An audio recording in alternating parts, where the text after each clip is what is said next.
The FNAF movie just got a ton of news with new posters, a full-blown trailer hiding a bunch of secrets, a real-life FNAF movie Halloween event, and so much more. Like the video if you end up enjoying, but let's get right into it. So basically, the other day, it was revealed that the FNAF movie had a brand new second trailer that was supposedly ready to be released, which is interesting because we already had what we thought was the final FNAF movie trailer that released a few months ago. However, Jason Blum from Blumhouse just yesterday tweeted mentioning a second final trailer was going to be releasing before Universal, of course, released what is apparently the final trailer for the movie. And along with the trailer, we also got ourselves 6 brand new posters showing all of the 4 main characters like before, along with the cupcake, which I thought was pretty interesting. Plus, there's another poster with all the characters together, which honestly looks 1,000,000 times better than the original posters, so I hope they end up using them. But looking at the brand new trailer, it is 2 whole minutes long and it contains a ton of secrets. At the very start of the trailer, we could see the side characters in the film, like Hank played by Christian Stokes and Carl played by Joseph Poliquin, breaking in and robbing the famous pizzeria while vandalizing everything around them, including a prize counter showing a mini Freddy mask and a Chica plush if you look close, only for Carl, wildly enough, to get killed while exploring by none other than Chica and her cupcake, which is ironic considering the cupcake's name in the game is rumored to be Carl as well. Then the trailer shows the main characters, Mike Schmidt and his daughter, finally entering the pizzeria while William Afton and Vanessa tell him about his job, giving us some close-up looks at the 4 main animatronics, including Foxy in his full animatronic form, which in my opinion is by far the best looking animatronic here, and we even get to see them moving more, which is always great. Next, we are then shown some more video of the pizzeria when it was still active, with children playing in the ball pit, a very recurring theme of this trailer specifically, and then cuts to Mike, but with a couple frames in between showing a glitched out Freddy, possibly being a callback or reference to in FNAF 1, where sometimes the game glitches and shows the faces of the animatronics up close in a similar way. Vanessa then tells Mike that the pizzeria, of course, famously got shut down because of the children who went missing inside of it, before then flashing to an extremely interesting scene showing a Freddy mask being lowered onto a security guard's head about to kill them, looking like a trap or torture device. And while the purpose of this Freddy Saw device is currently unknown, it's pretty safe to theorize that William Afton, the creator of them, most likely had intentionally created this system that we see here with the literal goal of turning people into these animatronics for a reason that I can only assume we will learn in the film.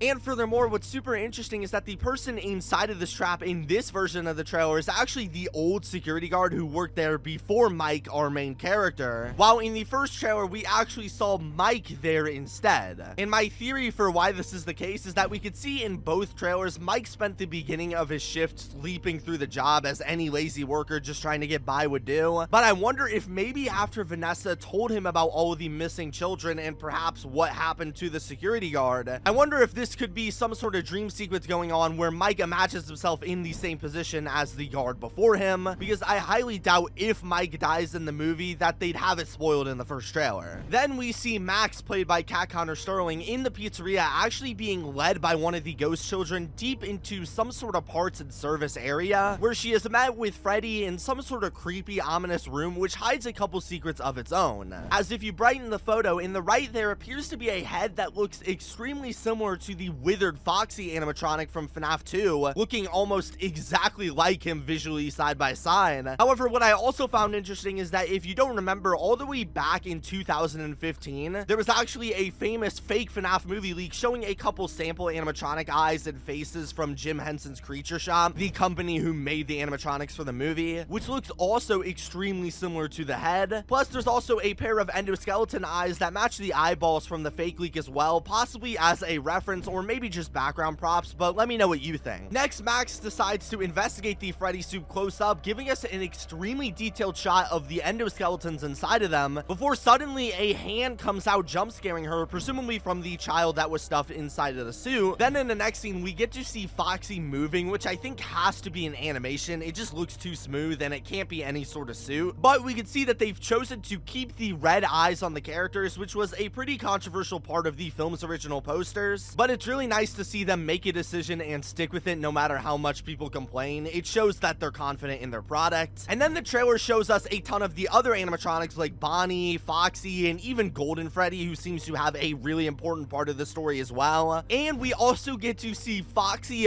running down the hallway as a classic callback to the original Foxy run from the very first Five Nights at Freddy's. And while a lot of people have pointed out that he looks extremely stiff when running, I'm pretty sure it's meant to be like this on purpose to show how run down and broken the animatronics are, as in other shots we could literally see them sparking and exploding from age. And honestly, this is probably my favorite shot of the entire trailer, along with another shot of Vanessa actually this time being grabbed by one of the animatronics. And in the final shot of the trailer, we actually see Mike backing up into a corner before cutting onto none other than Spring Bonnie walking towards him, even pulling out a knife, which is by far the biggest shock of the trailer, as we could just see how massive and good he looks. He is by far the scariest of all of the characters. And in fact, looking at the hands, we could also see that he is actually the same character who grabbed Vanessa a couple shots earlier. And I wonder if this could be some sort of foreshadowing, because in the first trailer, we actually saw Vanessa in the hospital for an unknown reason. But overall, this brand new trailer is so many miles better than the original one, and this clears up a lot about the movie. This is also our very first clear look at this new character, who I've said on different occasions is either Springtrap or Spring Bonnie. And while it's still up for interpretation, it looks like a mix between the two, because it's half rotten like Springtrap, but still has features on Spring Bonnie like the bow tie. So let me know what you classify him as in the comments below. But overall, this trailer is just another reminder of just how good the movie looks like it's going to be, at least for longtime FNAF fans who have been waiting to see Freddy on the big screen for almost a decade at this point. But outside of the trailer, we also got to see some new BTS for the film from creators like Dawko, who actually visited the movie set, where we get to see all of the final animatronics in their full form, showing that they are extremely tall, even taller than Dawko. And we even got our very first full look at the Foxy animatronic, who actually has some platforms at the bottom where he can move back and forth, presumably so he can go in and out of Pirates Cove, which I'm sure will look absolutely insane. But in other news, it was recently revealed to us that the movie is going to be making an appearance in Universal's Halloween Horror Nights event for Halloween. As from September 7th to October 31st, the movie will be featured in Blumhouse's Behind the Screams, with them saying, "This unique experience breaks the fourth wall and invites guests to explore these films as they step through the silver screen for an up-close look at authentic film props, costume displays, and terrifying character encounters." Or in other words, while it's not going to be its own attraction, this will most likely be some way for fans to come and see some of the real props that are being used for the film, including possibly the animatronics themselves. And they even mentioned character encounters, so maybe if we are super lucky, somebody could come out in the suits from the film, or maybe even just a costume in general, but I'm being overambitious. But if that's still not enough FNAF movie news, they also recently teased something coming at the PAX event this September, which is in a couple days, so expect even more news there. Subscribe to get all of that here, and peace, guys.